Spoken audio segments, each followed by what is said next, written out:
And as if the current fire situation isn't devastating enough, fraudsters are now targeting generous Australian scammers pretending to be legitimate charities have taken to creating fake funding pages made to look like they're set up by family and friends to support those devastated by the bushfires. Our next guest has found herself at the centre of one of these horrible scams, not once, not even twice, but 3 times, after she and her family lost their entire property when fires tore through the town of Batlow in New South Wales.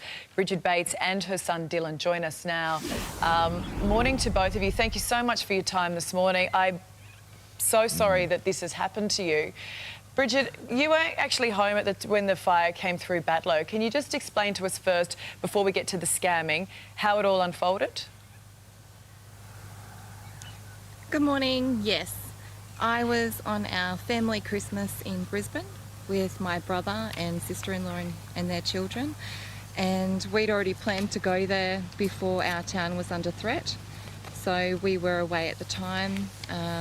As the news broke out that the fire was approaching closer to Batlow, obviously we were more nervous and watching the news and looking at Facebook and waiting for any confirmation or any news on whether our home was safe. So we found out on last Saturday, the 3rd of January, that our house had been burned and it was completely lost.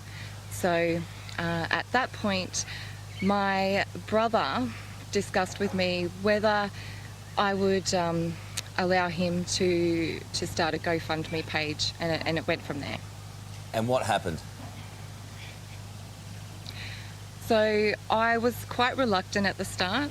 I'm quite a proud private person, and I didn't really know how to accept charity and how to accept people's kind donations and how I felt about that. So my brother explained to me that as he had spoken to his friends, they were saying to him, "What can we do to help, Brendan? Please let us help.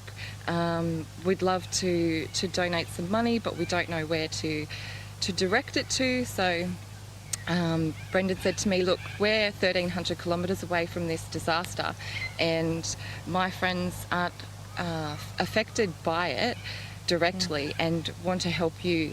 So I thought, well, yeah, actually that makes sense, because I didn't want to have a fundraising page that I was hoping to receive anything from anyone locally that was affected. But when Brendan explained it like that, it made sense. So people do want to help, and I've had to learn to be gracious and a little bit humble and accept that.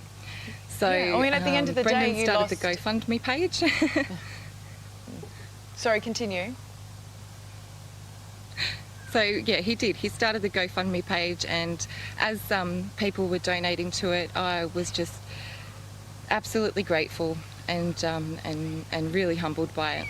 And then we found out, of course, that someone decided to take your profile picture. They created a fake Facebook account, and it didn't happen just one time, 3 times. I mean, how did that make you feel, the fact that people were making money out of what you've been through? That was a low point. I actually felt worse than when I found out my house had burned down.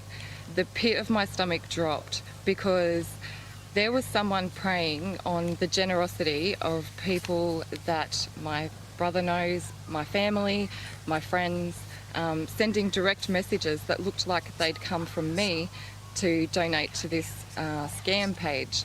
So then having to go back and explain that, I had to make it all public and hope that no one had donated to it, and one person had. So we were able to rectify that though. So how does, what message do you have? I mean, you're standing there with Dylan there, and I mean, you've been through so much already, and I can't fathom what it would be like to lose everything in a house fire like you've done, and I don't even know where you go and who you turn to.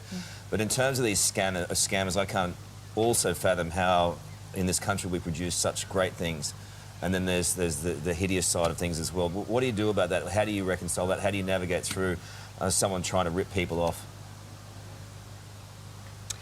I don't want to deter people from donating to causes that they see fit, but please do your due diligence and try and check that it is legitimate.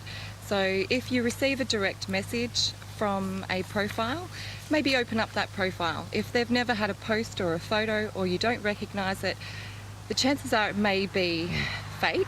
So maybe have a look at who the organiser of the fundraiser is and see if you can contact them. Send them a message and just say, hey, how you going? Is this your legitimate fundraiser? It can't hurt to just double check and protect yourself. Well, it's just horrible that we have to even think about navigating that. But Bridget and Dylan, thank you so much for joining us this morning, and good luck moving forward.